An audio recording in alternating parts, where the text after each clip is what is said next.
January 21st, 1944. 23,000 feet above the Thames estuary. The radar operator's voice crackled through the intercom inside the de Havilland Mosquito night fighter, calm despite what his scope was showing. Flight Lieutenant Bill Skelton adjusted his position in the cramped cockpit, staring at the glowing blips that filled his airborne interception radar screen like a swarm of angry wasps. "Bransa, I've got contacts, dozens of them. Bearing 045, range 12 miles, Angels 18. Wing Commander Brance Burbridge eased the control column forward, feeling the wooden fighter respond instantly to his touch. At 23 years old, he'd been a conscientious objector just 4 years earlier. Tonight, flying with No. 85 Squadron from West Malling, he was about to help write a new chapter in air warfare, a chapter that would transform German confidence into terror in the span of a single winter night. What Skelton's radar was detecting was the opening wave of Operation Steinbock, the Luftwaffe's last major bombing offensive against Britain. 447 German bombers were crossing the Channel, loaded with incendiaries and high explosives. Their crews told they would bring London to its knees. Their commanders had promised them the skies belonged to Germany once more. They were about to discover how catastrophically wrong that promise was. The mathematics of destruction were already loaded in the Mosquito's belly. 4 20mm Hispano cannons, each holding 150 rounds of high-explosive ammunition. In the next 6 hours, these wooden night fighters would shatter the Luftwaffe's bomber force so completely that Germany would never again mount a major attack on Britain. The transformation began that January night, when German air crews discovered that speed, firepower, and radar technology had fundamentally changed the rules of night combat. 3 months earlier, in October 1943, Reichsmarschall Hermann Göring had stood before Adolf Hitler in the Wolf's Lair and made a promise that would doom hundreds of German airmen. The fat Reichsmarschall, his uniforms festooned with medals and his confidence bloated by years of sycophancy, declared that the Luftwaffe would bring the war back to British soil. "Mein Führer, the British are destroying our cities night after night. Hamburg burns, Berlin burns. Our people lose faith. But I promise you this: we will make London burn again. We will break British morale as they break ours." Hitler, desperate for any propaganda victory as the Eastern Front collapsed and Allied bombers turned German cities to rubble, seized on the plan. Operation Steinbock, named after the mountain goat, would show the world that Germany could still strike back. The offensive would run parallel to RAF Bomber Command's devastating campaign against Berlin. Revenge for Hamburg, revenge for the 1,000 bomber raids. Revenge for the humiliation of watching German skies fill with enemy aircraft while the Luftwaffe bled itself white defending the Reich. General Major Dietrich Peltz, a 30-year-old bomber commander who'd risen through the ranks on the Eastern Front, received orders to assemble the largest bomber force Germany could muster. What he gathered revealed how far the Luftwaffe had fallen since the glory days of 1940. The numbers told a story of decline. Peltz scraped together 474 bombers from units across Europe. Some pulled from Italy, where they were desperately needed. Others withdrawn from Eastern Front operations, where Soviet aviation was crushing German ground forces.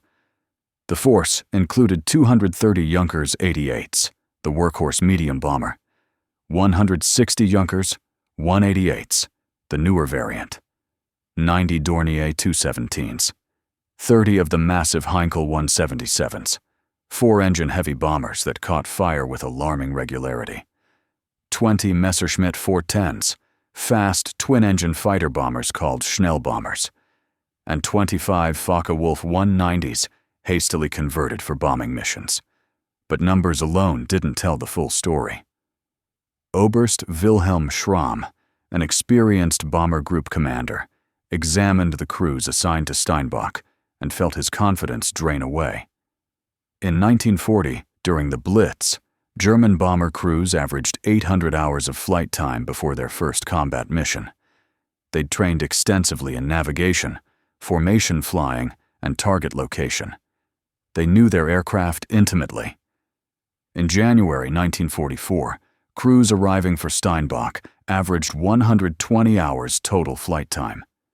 Many had never flown a night mission over enemy territory. Most had never experienced concentrated fighter opposition. Their navigation training was minimal. The Luftwaffe was sending boys to do a veteran's job. Making matters worse, German technology had fallen behind.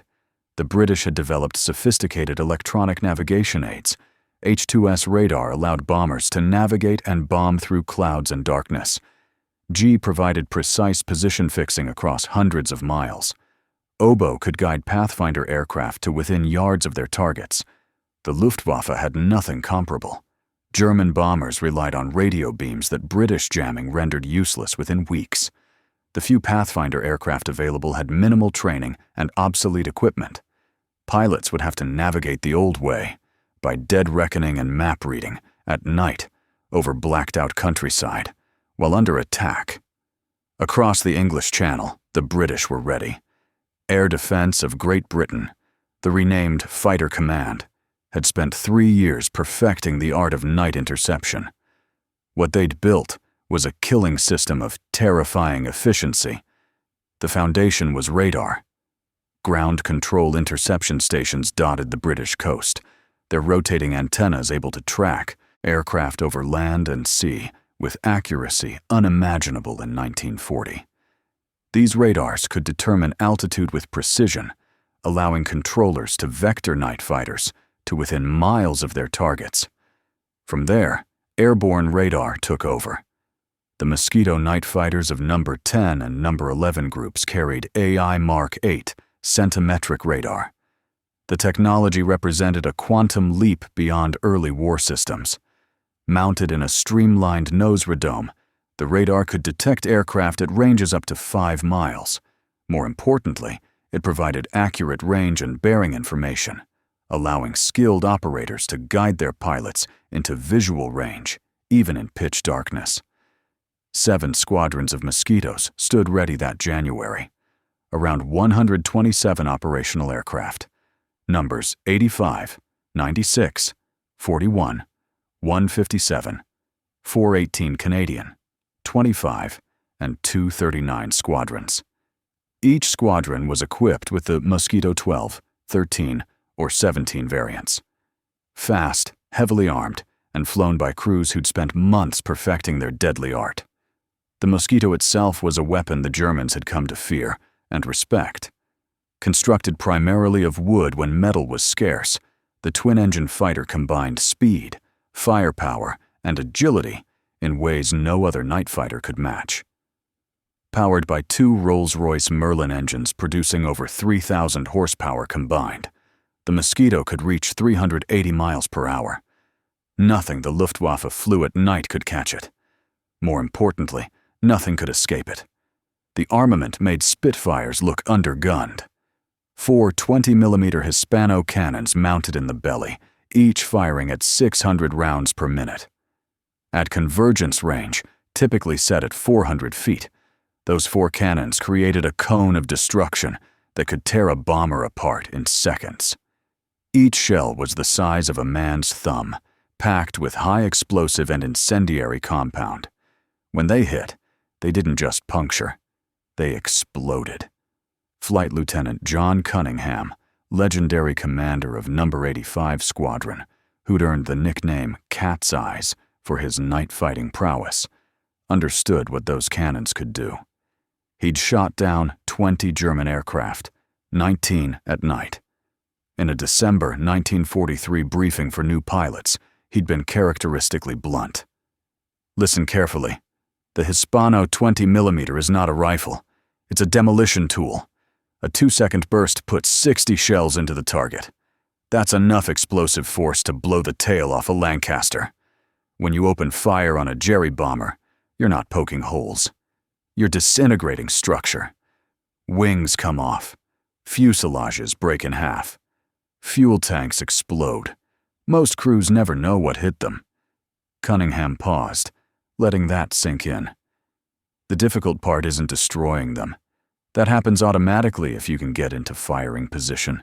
The difficult part is getting there without overshooting or losing contact. That's where your navigator earns his pay. The navigator-pilot partnership was everything in night fighting. Unlike day fighters where a single pilot could manage alone, the Mosquito required perfect coordination between two men.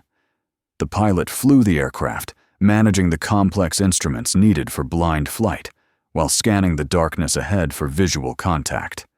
The navigator operated the radar, guided them through the intricate ballet of interception, and called out ranges, bearings, and rates of closure. The best crews developed an almost telepathic understanding. They could anticipate each other's moves, communicate with minimal chatter, and execute intercepts with machine-like precision. Brant's Burbridge and Bill Skelton were one such crew. They'd crewed up together in late 1943 and immediately clicked. Within months, they'd become one of the deadliest night-fighting partnerships in history. But on January 21st, when Steinbach began, Burbridge hadn't yet scored his first kill with Skelton. They were competent, trained, ready, but untested in the crucible that was about to begin. The first wave of 230 German bombers crossed the English coast at 10 minutes past 9 that evening. Pathfinder aircraft dropped flares and incendiaries to mark the target. Behind them came the main force, navigating by the fires below, their bomb bays loaded with high explosives and more incendiaries. The plan was simple. Overwhelm British defenses with numbers. Drop enough bombs to cause widespread destruction. Prove to the British public that Germany could still strike at their homeland. Show the German people that the Luftwaffe hadn't been defeated. What happened instead would haunt German bomber crews for the rest of their lives. The ground control interception radar stations lit up like Christmas trees. Controllers watched the German formations crawl across their screens and began vectoring Mosquitos toward the thickest concentrations. The night fighters climbed to altitude, their pilots throttling back to conserve fuel for the long night ahead. In his Mosquito, Burbridge listened as Skelton called out the intercept geometry. Target bearing 350, range 8 miles, slightly above. Climb to 19,000. Burbridge advanced the throttle smoothly, feeling the Merlins respond with a surge of power. The Mosquito's climb rate wasn't spectacular compared to day fighters, but it was steady. They'd reach interception altitude with plenty of time. At 6 miles, Skelton picked up the target on his radar. Contact. Single aircraft. Bearing 352, range 6 miles, same altitude now. Close in gently. This was the critical phase. Come in too fast and you'd overshoot, losing contact in the darkness. Too slow, and the target might spot you and take evasive action. The key was patience. Let the radar guide you in until visual contact was made. Then kill efficiently and move on to the next target. At 2,000 feet, Burbridge saw it. A dark shape silhouetted against the slightly lighter sky, exhaust flames flickering from its engines. A Junkers 88, distinctive twin tail fins making identification certain. He eased the Mosquito into firing position, 200 feet behind and slightly below. Close enough that he couldn't miss. Far enough that debris wouldn't hit him when the bomber exploded. His thumb found the firing button. The Mosquito shuddered as all 4 Hispanos fired together. The sound was distinctive, a rapid hammering that seemed to shake the entire aircraft. Bright tracer shells arced toward the bomber, followed by dozens of invisible high-explosive rounds. The effect was catastrophic. Shells ripped through the Junker's thin aluminum skin and detonated inside. The port engine exploded in a shower of sparks. The wing root erupted in flames. The bomber's nose dropped suddenly as structural members failed. Then the fuel tanks caught. Burbridge banked hard right, climbing away from the fireball. Below, the Junkers fell toward Earth, trailing a comet's tail of flame. No parachutes. The crew had perhaps 2 seconds of life after he opened fire. Not enough time to register what was happening, much less escape. Skelton's voice was steady. "Good kill. I'm picking up another contact. Bearing 320, range 9 miles. Burbridge turned toward the new target. The night was young. Hundreds of German bombers were overhead, and the Mosquitos were hunting. All across southern England, the same scene played out repeatedly. Mosquito after Mosquito found targets, closed to killing range, and fired. The German bombers, flying straight and level to their targets, were perfect victims. They had minimal defensive armament. No tail guns on most types, just a single machine gun in a dorsal position. Against the Mosquito's speed, and 4 cannon, it was laughably inadequate. Unteroffizier Hans Becker, a radio operator on a Dornier 217 of Kampfgeschwader 6, survived that first night, and later described it in a prisoner interrogation. His testimony, preserved in RAF records, captured the German perspective. We crossed the coast near Dover. The searchlights found us immediately, but we climbed above them. I was watching for fighters, but saw nothing. The night was very dark. No moon. I thought perhaps we would be lucky. Then Friedrich, our gunner, screamed into the intercom, "Fighter! Behind us!" I turned and saw Tracer coming at us. Not like machine gun fire. These were big shells. I could see them clearly in the darkness like glowing baseballs. The first burst missed, passing just beneath us. The pilot threw the aircraft into a turn, but it was useless. The fighter, whatever it was, turned with us easily. The second burst hit our port engine. I heard metal tearing. The engine caught fire immediately. The third burst came perhaps 3 seconds later. It walked up the fuselage from tail to cockpit. Each shell that hit made a terrible sound, like a hammer striking an anvil. I felt the aircraft shudder with each impact. Then the wing broke, just snapped in half. We went into a spin. I don't remember opening the escape hatch. I don't remember pulling my ripcord. My next memory is hanging in my parachute, watching my aircraft burn on the ground below. Of my crew of 4, I was the only survivor. The fighter that shot us down? I never saw it clearly. Just a dark shadow and those terrible glowing shells. In that first attack on January 21st through 22nd, the Luftwaffe dispatched 447 sorties in 2 waves. Some bombs fell on London, causing fires and casualties, but the cost was staggering. 40 bombers failed to return. German records indicate 25 fell to enemy action. The Mosquitos claimed 16 destroyed, or probably destroyed. Anti-aircraft guns accounted for the rest, but those numbers didn't tell the full story. Another 18 bombers were lost to non-combat causes. Pilots became lost in the darkness, ran out of fuel, and crashed attempting emergency landings. Inexperienced crews flew into the ground. Navigation errors sent bombers wandering over the North Sea until their fuel ran dry. The Luftwaffe had lost nearly 60 bombers in one night. 60 crews, perhaps 300 trained airmen, killed or captured. And what had they achieved? Minor damage to London, a few hundred casualties, nothing that would affect Britain's war effort in the slightest. General Major Peltz reviewed the loss reports with growing horror. Nearly 15% of his force gone in one night. At this rate, his entire bomber fleet would be destroyed within 2 weeks. He'd expected losses, but nothing like this. The British defenses were supposed to be concentrated against the heavy bomber raids on Germany.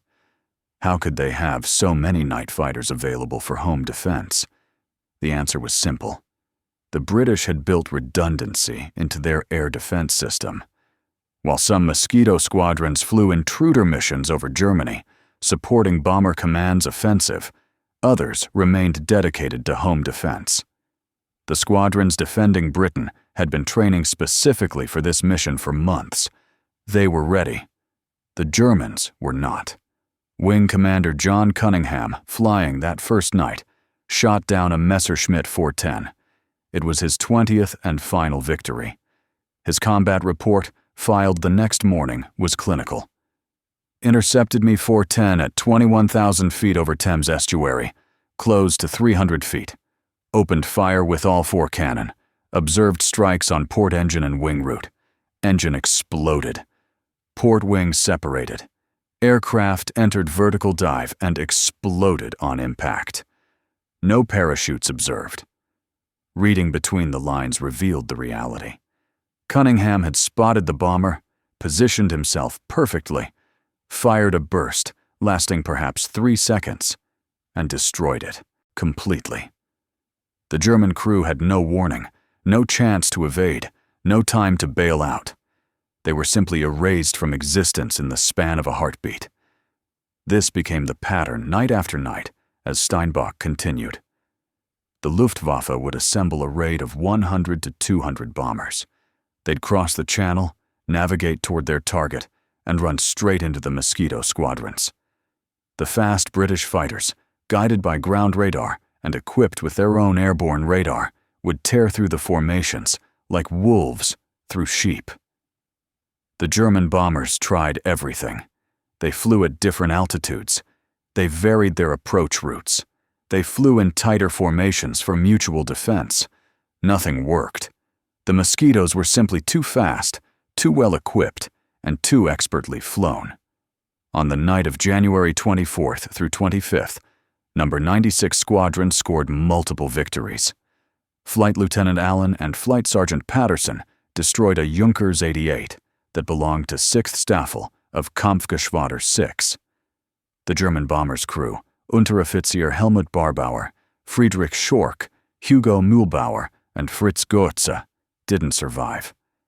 Their aircraft was found the next morning, scattered across a Kent field, torn into pieces too small to be worth recovering. On February 22nd through 23rd, the Luftwaffe tried a maximum effort. 185 bombers attacked London, while RAF Bomber Command sent 700 aircraft to hammer Schweinfurt. It was meant to demonstrate German resolve. Instead, it demonstrated German desperation. The Mosquitos destroyed bomber after bomber. No. 85 Squadron alone claimed 4 destroyed that night. The German formations scattered under the relentless attacks, many aircraft jettisoning their bombs early and fleeing for the coast. Hauptmann Herbert Pfeffer, group commander of 1 bomber unit, was shot down and killed by a Canadian Mosquito crew. His loss was devastating. Experienced commanders like Pfeffer were irreplaceable. The Luftwaffe had plenty of aircraft, even plenty of pilots. What it lacked was the institutional knowledge that came from years of combat experience. Every commander killed represented decades of accumulated expertise, lost forever. By March, the offensive was clearly failing. Losses for the month reached 75 aircraft. British defenses, particularly the Mosquito squadrons, had adapted to German tactics. They'd refined their interception procedures, improved coordination between ground controllers and aircraft, and developed new tactics for engaging multiple targets in quick succession. Brance Burbridge and Bill Skelton had by now become lethally proficient. In late March, they destroyed a Junkers 88, flown by a Luftwaffe ace, Major Wilhelm Herget. Herget had 72 victories to his credit, earned on the Eastern Front. Against the Mosquito, his experience meant nothing. Skelton guided Burbridge into position. Burbridge fired. Herget's aircraft exploded. The German ace survived by bailing out, but his bomber and crew were lost. 10 nights later, Burbridge and Skelton claimed another Junkers 88. This time, debris from the exploding bomber hit their Mosquito's radiator. Burbridge nursed the damaged aircraft home on one engine, landing safely despite losing coolant pressure. The incident demonstrated the Mosquito's ruggedness. A lesser aircraft would have crashed. The German aircrews were breaking psychologically. Obergefreiter Karl Zimmermann, a wireless operator who flew 15 Steinbock missions before his aircraft was shot down, described the fear in a post-war interview. "We called it Mosquito panic. Mosquito panic. You would be flying straight and level, concentrating on navigation, trying to find the target. Then suddenly your gunner would scream, "Mosquito!" and you knew you had perhaps 10 seconds to live. The smart pilots threw the aircraft into violent evasive maneuvers the instant an attack was called. Bank hard, chop throttles, side slip, anything to throw off the fighter's aim. Sometimes it worked. Usually it didn't. The Mosquitos were too fast, and their radar allowed them to follow us through any maneuver. When they opened fire, you knew it immediately.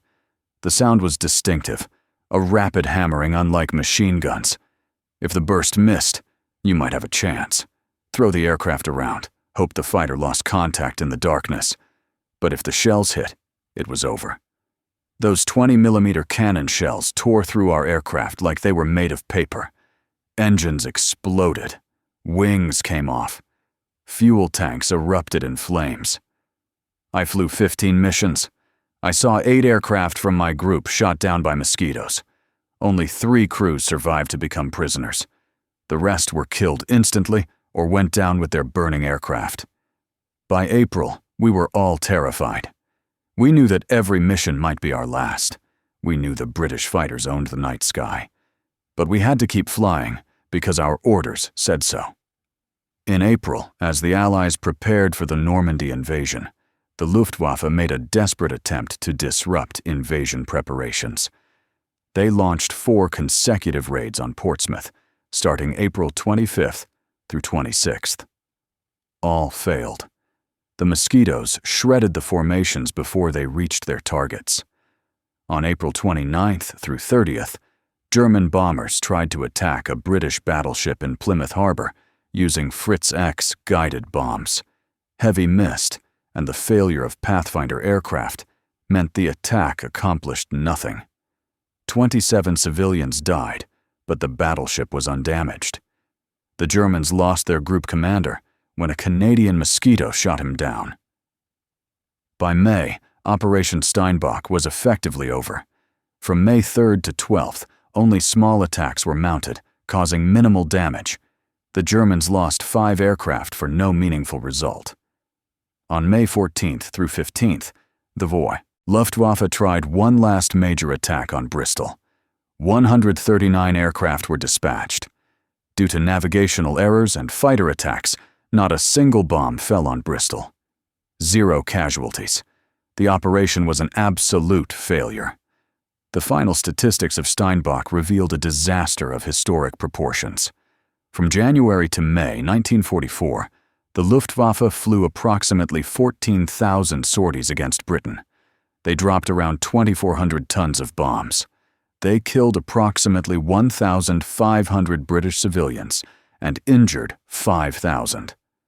The cost to achieve this? 329 bombers destroyed. Average loss rate, 82 aircraft per month. Approximately 1,600 trained aircrewmen killed or captured. The bomber force assembled for Steinbock was essentially destroyed, achieving nothing of military significance. The Mosquito squadrons claimed 171 confirmed victories during Steinbock. Anti-aircraft guns accounted for many others. But the true impact went beyond numbers. The psychological effect on surviving German crews was devastating. They'd seen their friends die night after night, torn apart by cannon shells they never saw coming. They'd watched formations disintegrate under relentless fighter attacks.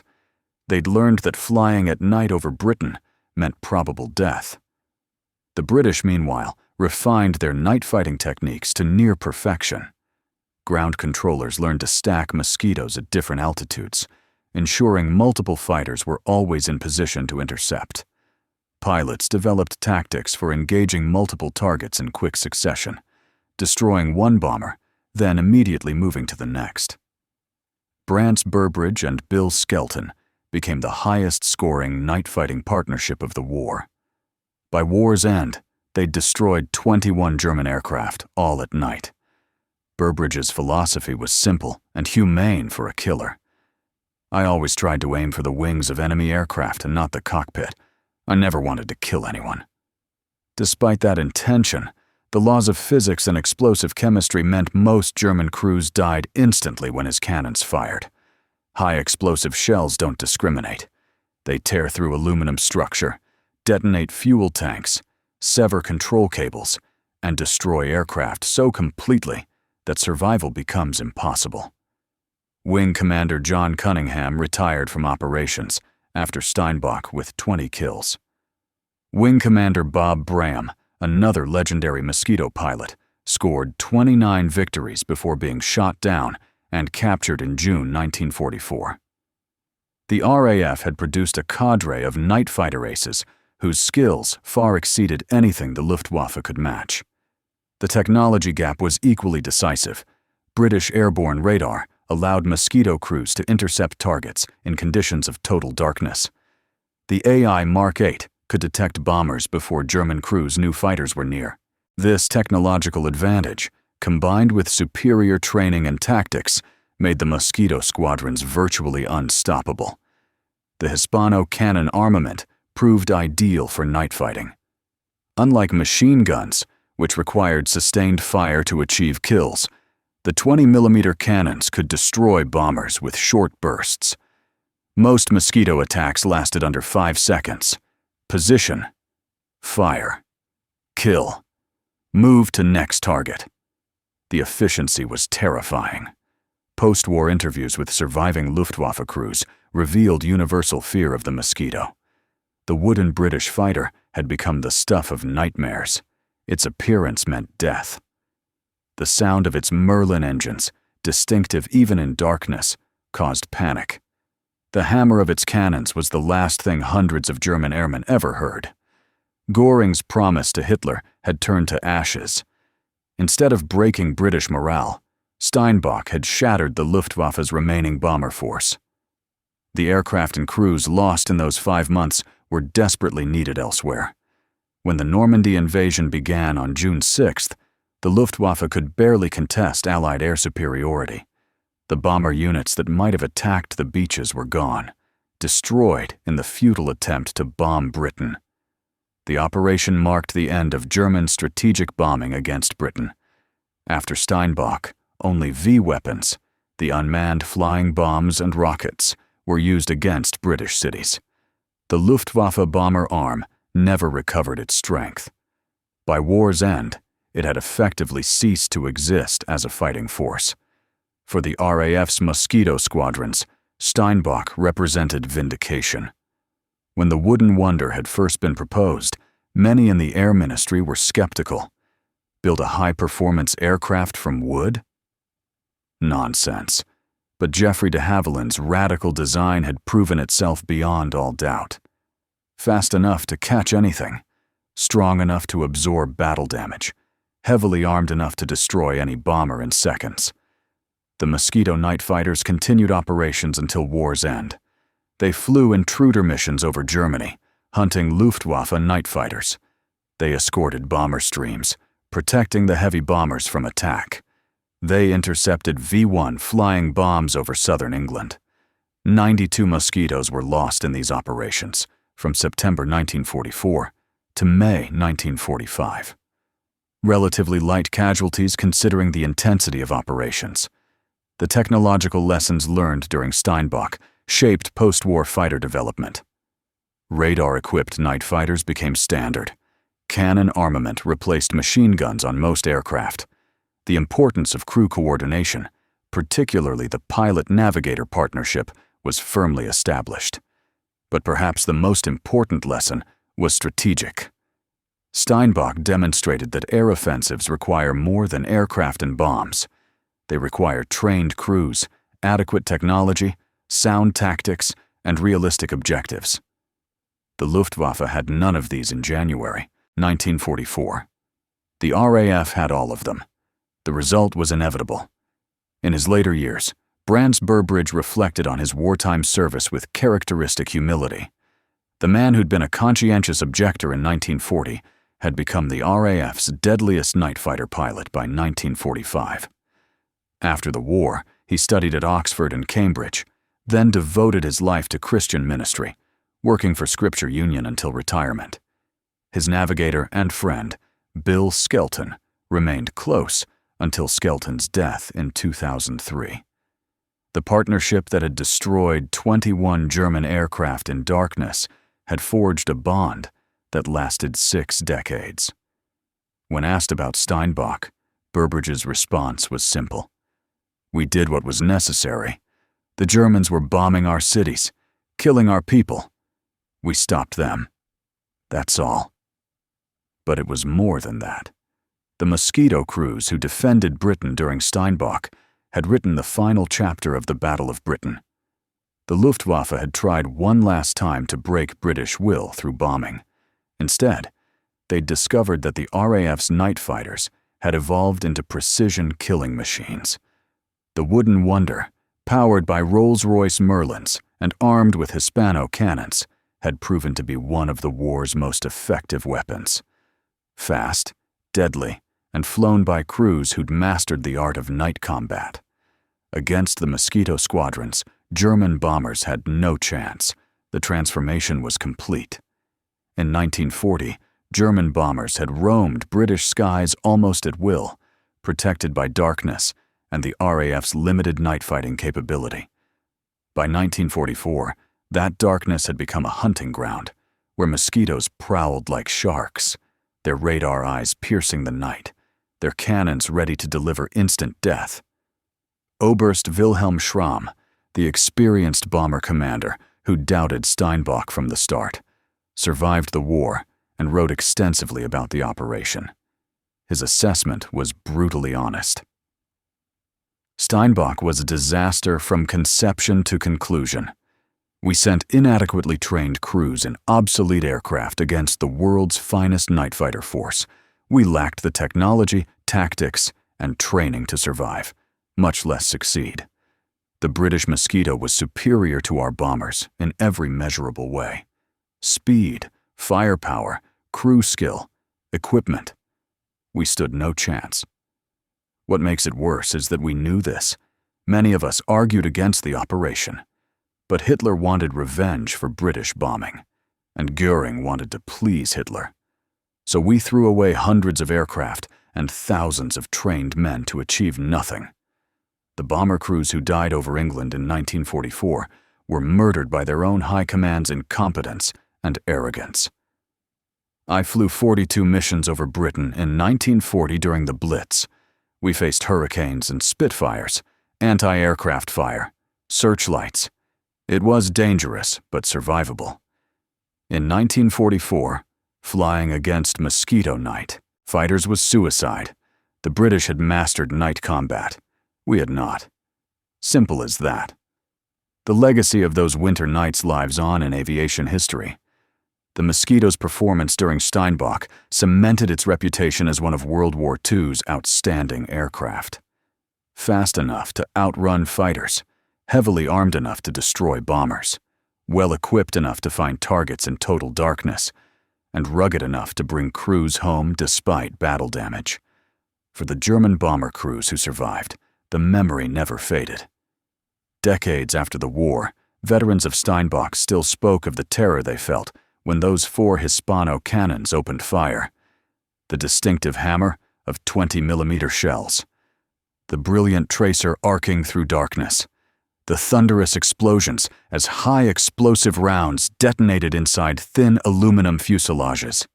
The screams of dying crewmates. The desperate scramble to escape burning aircraft.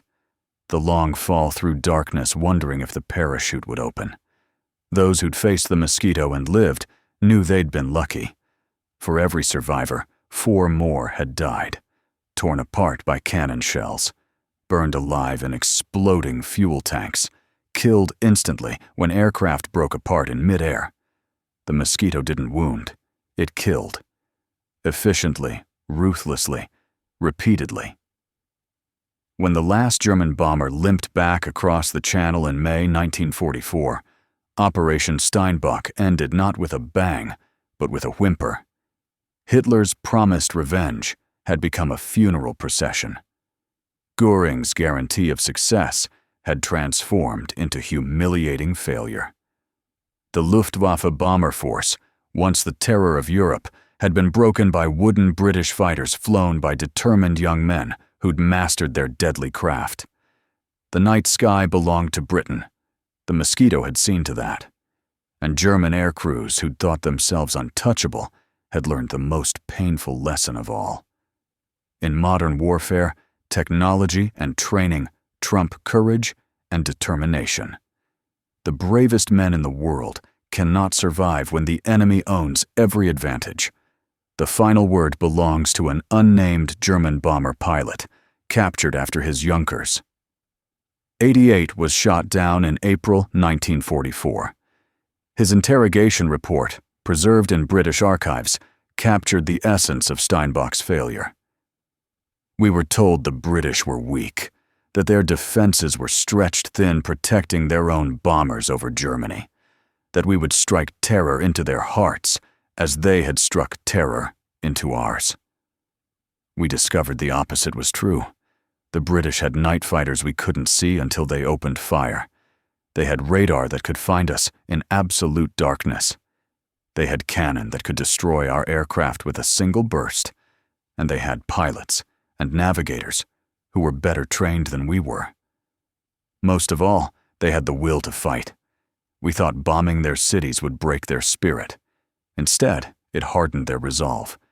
The men who flew against us were defending their homes, their families, their country. We were attacking because Hitler ordered us to. There's a difference. When that Mosquito shot us down, I knew we'd lost the war. Not just the battle, not just the campaign, the entire war. If Britain could defend itself this effectively after 4 years of fighting, how could we possibly win? We couldn't. It was over. We just didn't know it yet. That realization, repeated across hundreds of German air crews during those brutal winter months, marked the end of the Luftwaffe's offensive power. The force that had terrorized Europe from Poland to France, from Norway to Crete, had been stopped cold by wooden British fighters and the skilled men who flew them.